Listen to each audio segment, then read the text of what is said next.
Salut tout le monde, j'espère que vous allez bien, c'est Sweetie et aujourd'hui on va réaliser le millefeuille de Christophe Michalak. C'est un millefeuille composé d'une pâte feuilletée bien caramélisée et garnie d'une crème diplomate au mascarpone.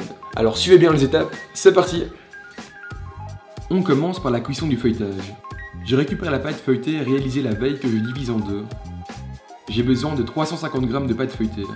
Je farine bien la pâte et l'étale à 2,5 mm d'épaisseur tout en essayant de former un beau rectangle. Une fois que j'ai la bonne épaisseur, j'enroule la pâte feuilletée autour de mon rouleau et viens la déposer sur une plaque munie de papier sulfurisé.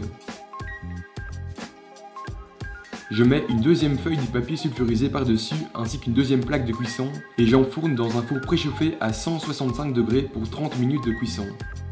Après 30 minutes, je sors la plaque et augmente la température à 240 degrés. Je récupère la pâte feuilletée cuite, je saupoudre entièrement de sucre glace et je renfourne jusqu'à ce que le sucre soit entièrement caramélisé. Comptez environ 3-4 minutes, attention ça va très vite. Je retire le feuilletage caramélisé du four et le fais refroidir sur une grille. Ensuite, je viens parer les côtés à l'aide d'un couteau-scie, de sorte à avoir un rectangle bien net d'environ 30 cm de base pour 25 cm de côté. Je détaille alors 3 bandes de 10 cm, aidez-vous d'une équerre pour avoir des bandes de taille égale. Place maintenant à la réalisation de la crème diplomate. Une crème diplomate est une crème pâtissière collée à la gélatine dans laquelle on vient introduire de la crème montée. Pour la pâtissière, je vais chauffer dans un poêlon le lait avec la gousse de vanille. En parallèle, je mélange les jaunes d'œufs avec le sucre. Il faut bien mélanger pour éviter que le sucre cuise les jaunes. Ensuite, j'ajoute la maïzena et j'attends que le lait soit à ébullition. Une fois que le lait est à ébullition, je verse les 3/4 sur le mélange de jaune d'œuf et je mélange bien. Désolé pour la vapeur, on ne voit pas grand chose à cette étape. Ensuite, je remets le tout dans le poêlon et je cuis la crème pâtissière sans m'arrêter de mélanger. Une fois qu'elle épaissit et qu'une ébullition apparaît, il faut compter encore 1 minute de cuisson avant de retirer du feu. J'ajoute ensuite la gélatine préalablement réhydratée dans de l'eau froide. Je réserve la crème pâtissière de côté, elle doit refroidir à 30 degrés avant d'être utilisée.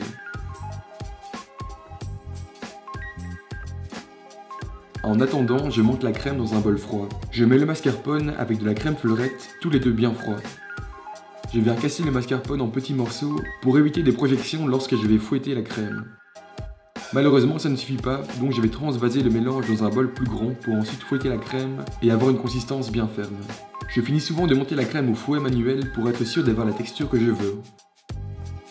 Je récupère ma crème pâtissière que je mélange bien au fouet, elle doit être aux environs de 30 degrés. Ensuite, j'ajoute la crème montée au mascarpone en 2 fois et à la maryse. Si j'incorpore toute la crème montée en une fois, le mélange risque de se faire moins bien et on risque de faire retomber une partie de la crème montée. Une fois homogène, je la mets dans une poche à douille munie d'une douille Saint-Honoré et je la réserve au frigo minimum 1 heure pour que la gélatine agisse et fige la crème. Place maintenant au montage, je poche de la crème diplomate sur une bande de feuilletage, côté non caramélisé, et je l'étale pour être sûr d'en avoir partout. Je dépose par-dessus une deuxième bande de feuilletage, choisissez la moins belle car celle-là on ne la verra pas de l'extérieur, et je répète l'opération précédente.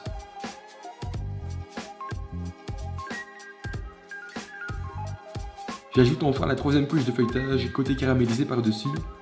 Il faut ensuite retourner le millefeuille et le déposer sur la tranche. Christophe Michalak a imaginé cette façon de présenter le millefeuille, car c'est plus facile de découper une part. Ensuite, je fais une petite décoration avec la douille Saint-Honoré, je pose une gousse de vanille par-dessus et c'est fini. Comme vous pouvez le voir ici, la découpe est assez facile. Normalement, il y a de la crème qui sort de partout. Mais forcément, comme on le voit ici, le gâteau manque un peu d'équilibre. Peu importe, il est super bon. Et voilà, c'était la recette du millefeuille de Christophe Michalak. N'oubliez pas que le millefeuille est un gâteau qu'il faut préparer le jour même étant donné que le feuilletage a tendance à ramollir en contact avec la crème. J'espère que la recette vous a plu, si c'est le cas n'oubliez pas de mettre un pouce en l'air et je vous dis à très vite pour une nouvelle vidéo. Ciao! Plein de nouvelles recettes arrivent. Alors abonnez-vous pour ne pas rater les prochaines vidéos.